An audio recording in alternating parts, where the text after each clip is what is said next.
Hi friends, I hope everyone is doing well. I have ideas for collages using transparencies.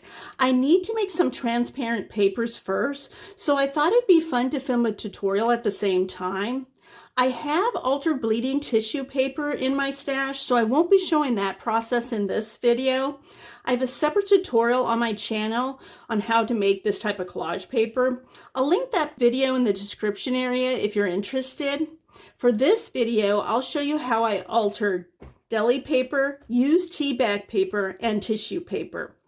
Also, the last section is a tutorial on image transfer.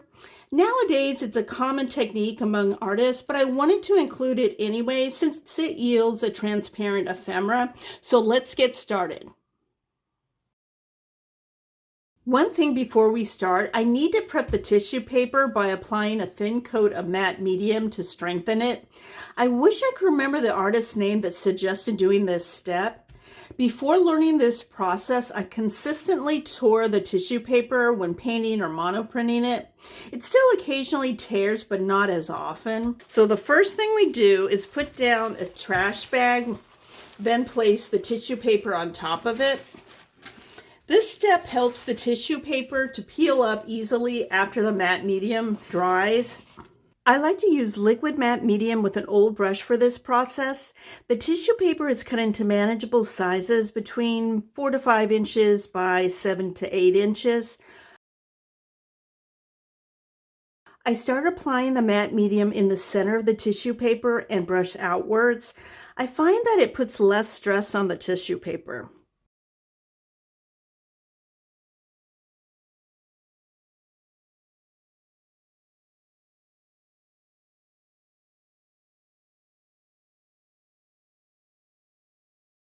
I let the wet tissue paper air dry, then gently peel it up. Again, sometimes the tissue paper tears, but I'm okay with that. When using it in my collages, I usually don't use a whole piece.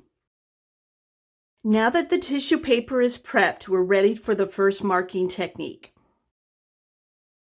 For this section, I'm applying paint with various brushes and a gift card to each piece of paper. Typically, I like to use only black and white paint when creating these transparent papers, but I thought it'd be fun to add other colors. Besides black and white, I brought out mid to dark value paints because I think those colors show up better when applying these colored papers to the collage. For most of the techniques, I have papers laid out from left to right with deli paper, then the tissue paper, then the used tea bag paper. The design of the first two sets of papers will be the same. I will put samples of each of these papers in a journal so you can see how each paper will look over paint and ephemera. I like the look of expressive dots. It's a fun way to create dots with a brush and paint. As you will see when I paint these papers with a brush, I like to keep the marks loose and expressive. The other techniques I'll be showing you in the next sections are a bit more controlled.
My favorite of these papers is the deli paper, so I wanted to make a few extras using it.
Next, I brought out fluid acrylic paint to apply with a gift card to these papers to create a solid wash of color.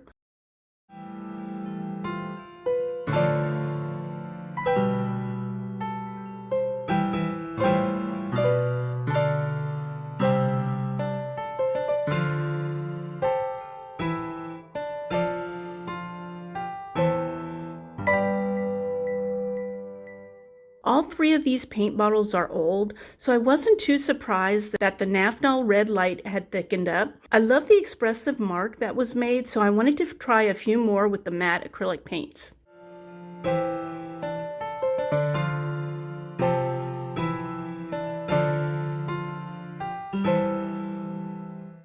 I brought out an art journal so I can test out the different papers on a solid paint ground and a section that has a book page.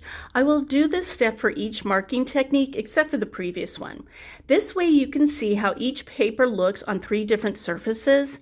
I'm using liquid matte medium since it has a lightweight consistency, which is good for applying thin paper or ephemera.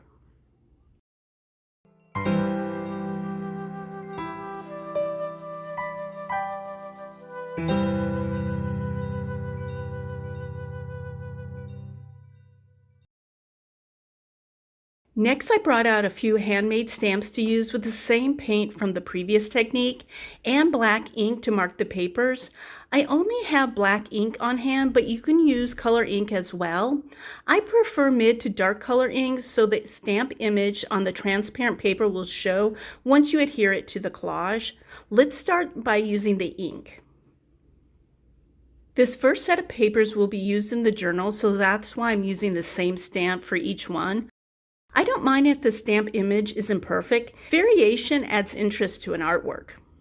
I want to mention that it's best to press the stamp onto the paper on a soft surface. It will yield a better image.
As you can see, the black ink stamped image doesn't show up very well over the dark paint. I would still use it on dark paint for a subtle effect on the collage. I shared this printing technique in a previous video where I stamped right on an art journal, but I thought it would be good to show it again in this tutorial. You put a small amount of paint on a gel plate, then use a rubber brayer to pick up some of the paint and then roll it onto the stamp.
The paint stamp image creates a similar look to the ink stamp image, so you can use each one interchangeably. The last marking technique is monoprinting with stencils. I kept out the brayer and some of the same color paints as I used previously. Also, I brought out 2 gel plates to use and these stencils.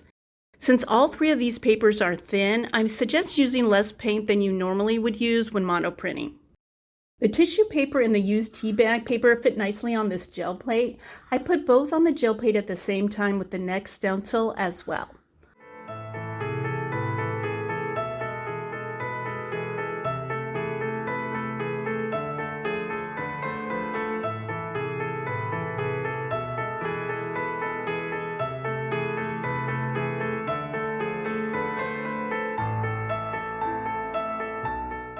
I like that even though I use a stencil, the dots aren't too uniformed.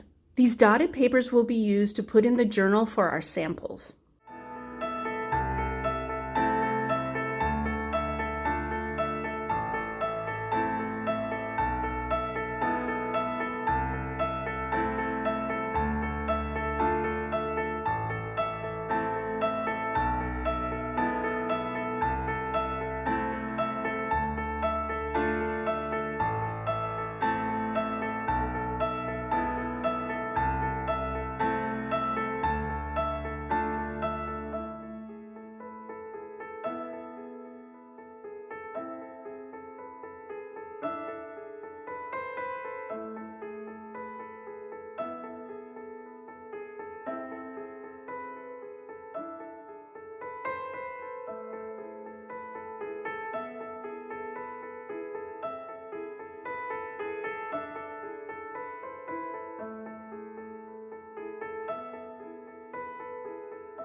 The number stencils is laminated, so it's a bit thicker than the previous stencils that were made from Bristol paper. I decided to go over each number with my fingers to get a better impression.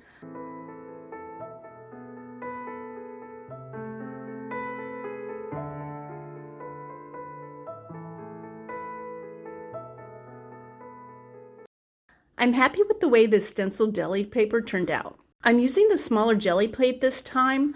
I used 80-pound drawing paper scraps for the wavy line stencil.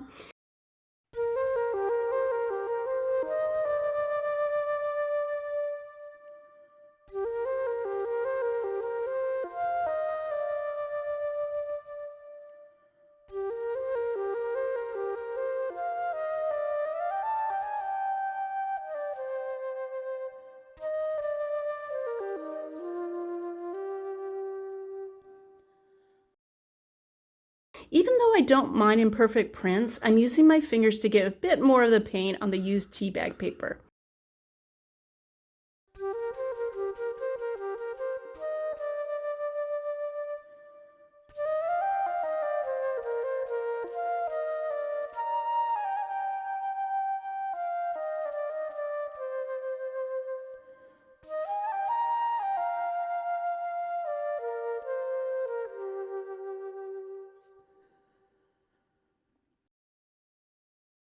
I wasn't quite sure how the print would look using half of a paper doily, but I love the image on the deli paper. I need to remind myself to buy more of these in different sizes and designs.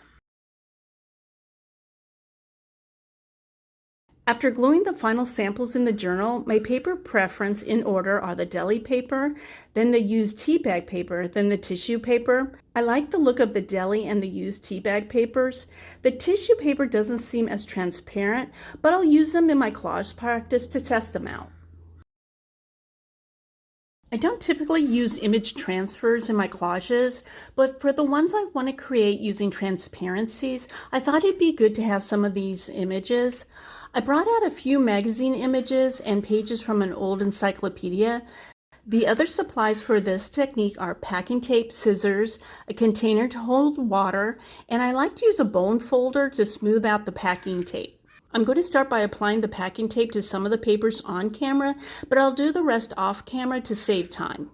I'm going to use this scrap of old encyclopedia page since I've done this technique on a few other scraps previously. It's a great way to get a text block.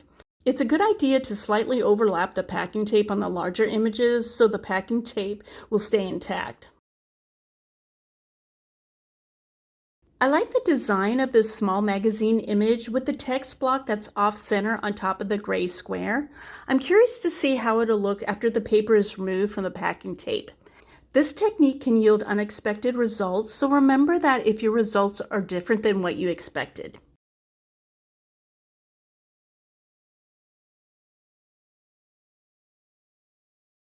What drew me to this image is the black and white grid, not so much the diamond necklace or tiara, not sure what it is. I'll be cutting up this page before I'm putting it into the water.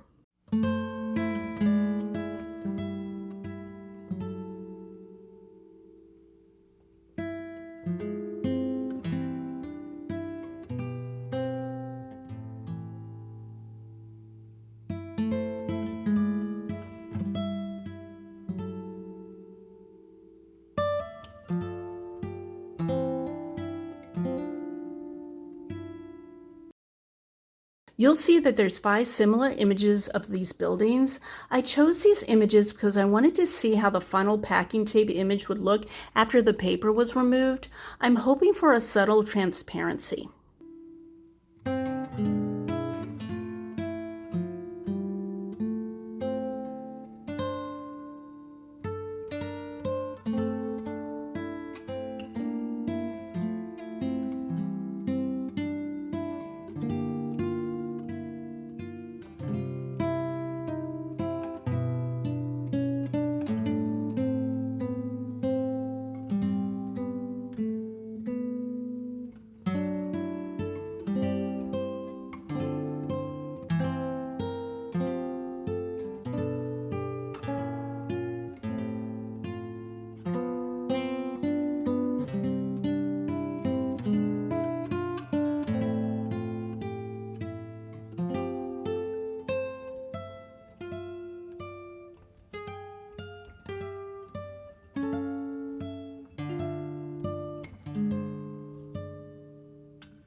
I put each paper separately in a container of water that's at room temperature or slightly warmer.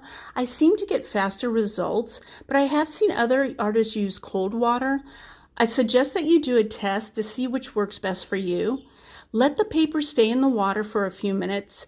After a few minutes, I rub a bit of the corner to see if the paper comes off easily. If not, I keep it in the water a bit longer. Gently rub the paper off from the packing tape and then let it dry. There may be some of the adhesive still on the packing tape, so you may be able to put it on the substrate as is, or if there isn't any adhesive, or if you want to make sure it sticks, then add some glue. I like using liquid glue or matte medium. I don't particularly like glossy finish, so I apply a thin coat of matte medium on top of the packing tape to dull the surface. I'll show you this process when I film the collage video using these ephemera. I couldn't find the footage of the original scrap of encyclopedia papers, so I did another one to show you the results. I'm thrilled with the way this text image turned out. Here's the off-center text block with the gray square after the paper was removed. I'm looking forward to using it in a collage. And finally, a section of the black and white grid magazine image. This paper separated on its own. All of the sections of this image did the same. My guess is there's not a lot of different color ink used to print the original page, but I'm not sure. If you know the reason, please leave a comment. I'm curious. Here are all the transparent papers. I hope you learned a few things about making these types of papers and image transfer. I'm curious to know if you use transparent papers in your art practice.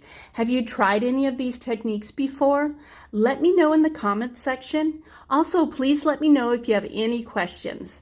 Thank you for taking time out of your day to watch this video. I hope you enjoyed it. Take care.